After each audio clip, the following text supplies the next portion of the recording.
To this day, I cannot believe that people wanted the same finale for The Last Jedi that we got in the movie Up. A geriatric ass fight is only good in Pixar, okay? This one's directed by Peter Docter and stars Ed Asner and Christopher Plummer. Nothing like fellow fossilized farts to feature in your family-focused film. It's day 55 of 365. Today's movie, Up. Simpler is often better in movies, and Up is an example of the perfect amount of simplicity in your movie. Even down to its extra short title, you know you are in for a simplified and yet Pixar level of filmmaking ahead. This isn't even a large cast. Half the cast are animals, and speaking of animals, instead of turtles all the way down, I figured out this movie's dogs all the way up. Yes, that was a pun. Yes, you can teach an old dog new tricks. And like in real life, usually for that to happen, you have to pair them with a young pup. Every aspect of this movie's filmmaking is a masterclass on how to do it right and how to do it simple. The iconic intro speaks volumes about what we're about to witness. It is a perfect short film to start the story.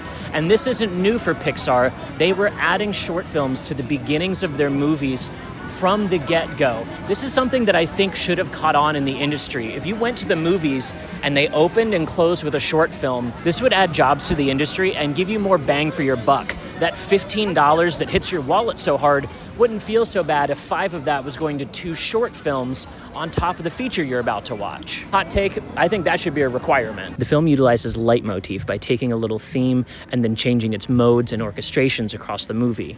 This is something you know, you just don't know you know. It's the simple thesis of classical music. Think Beethoven's bum bum bum bum. The props and the set designs are informed by character. You may already be familiar with the idea of Carl and Ellie's chairs matching their personalities. Carl's is square and blocky, while Ellie's is more elegant. But this also applies to the other human characters in the movie. Muntz's chair matches his personality, and later, when we see Russell strapped to a folding chair, that's the exact kind of chair he would use in a Boy Scout meeting. Emotional scenes are allowed to just sit in their feelings, while the jokes are quick and cut to their very shortest and least amount of frames, so they don't undercut any of the emotional current of the movie. So to keep this simple and finish things out, let's talk about my 3 favorite things in the movie. I love the textures. Pixar has always pushed the envelope when it comes to how they texturize things within their movies. The water, the skin, they're doing next level stuff with every single movie they put out. Anything to make difficult rendering look as real as possible. I want to keep things simple, and I'm going to say that my favorite thing is the threading on the badges of Russell's sash. Now, I was in Royal Rangers, which is a cultier version of Awanas, which is a cultier version of the Boy Scouts. So I am an expert when it comes to wearing a sash all summer and knowing exactly what these badges look like. They got that shit perfect. There's a close-up towards the end of the movie when they're finally getting the house to what would have been its resting place in Paradise Falls. And we see a super close-up, and you can see even some of the fraying on the thread. Oh my God, that is absolutely incredible. How do you pull off something like that and pay attention to that kind of detail? I love it. It's a tiny, simple feature, but they nailed it. The second thing I love is Doug's roof joke. Now listen, this is a movie with old guys in it, so I'm allowed to love this one.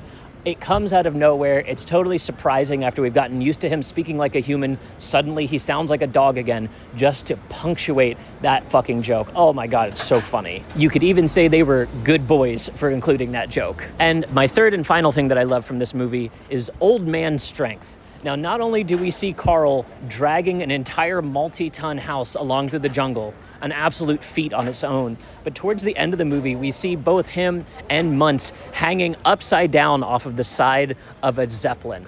I think that old man strength goes unsung in these movies. You could call it a plot hole, you could call it unrealistic. I call it my favorite thing about the movie. These guys are basically Jack LaLanne. They have that old man in the sea strength. And if you don't understand either of those references, that's because they weren't for you. They were for my silver-haired crew that may be watching. Show those references to your grandpa. He's gonna love that I know who Jack LaLanne is. And listen, I know all about that power juicer. Our next movie is one that everyone skipped in theaters and now I see is getting clip farmed to death on TikTok. We're talking Land of the Lost. I'll see you tomorrow.